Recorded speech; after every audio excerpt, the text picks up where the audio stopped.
Ranking Member, Resident Commissioner Pedrici, for allowing me to participate today.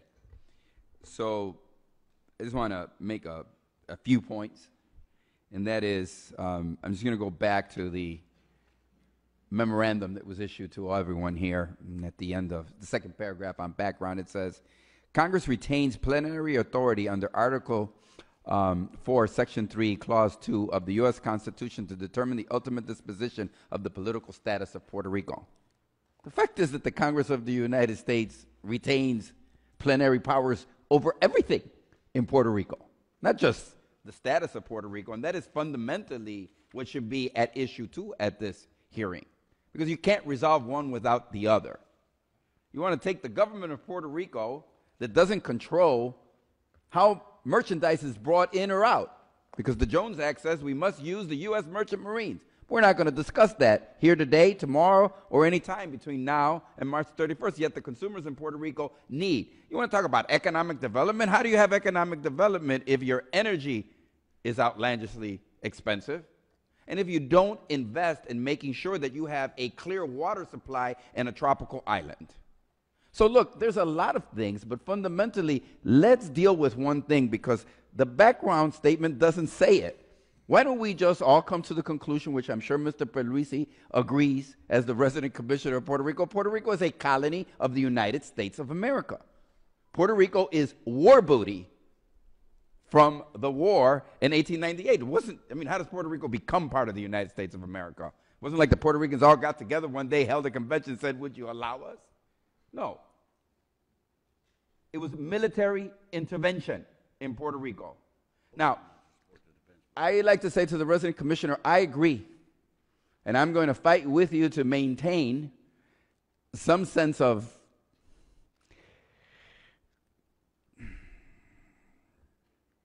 reliability between what we do here and the functioning of the people of Puerto Rico over their future.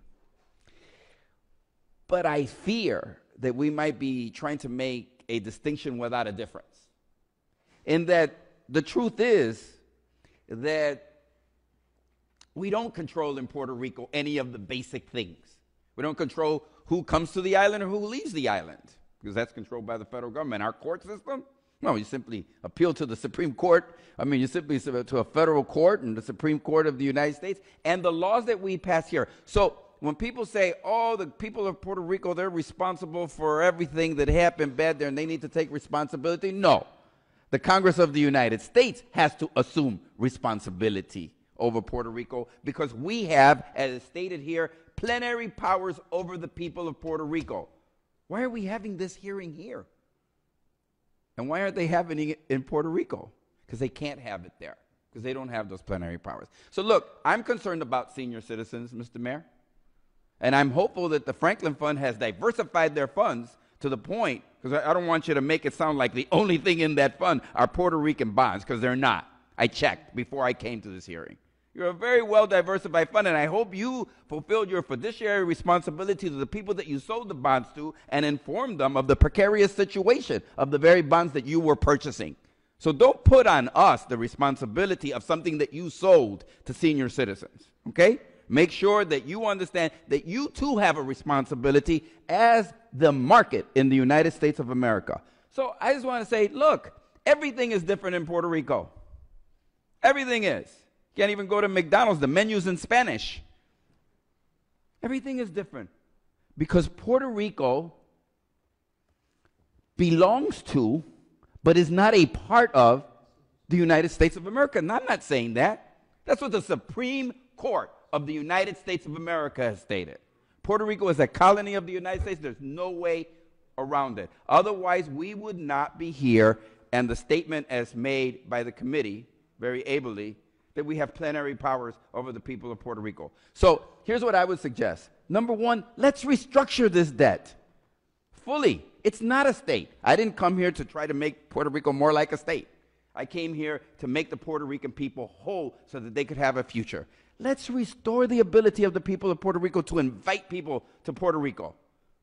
Let's stop fighting over what is the reality of the people of Puerto Rico and what they need. Lastly, Mr. Chairman, Can't we provide the people of Puerto Rico the incentives to create jobs, economic activity, instead of expansion of more welfare programs in Puerto Rico? What we need is jobs so the people of Puerto Rico can use their intelligence. Because when the people of Puerto Rico leave and vanish from that island to come to the United States of America, guess what they do? They come here to work because they're bright, intelligent people. Let the Congress of the United States take the heel off the people of Puerto Rico and let them live prosperly. Let them have the economic development that they so deserve. Thank you very much, Mr. Chairman, and thank you for having these hearings. I look for a resolution by March the 31st of this year, as Speaker Ryan has so promised.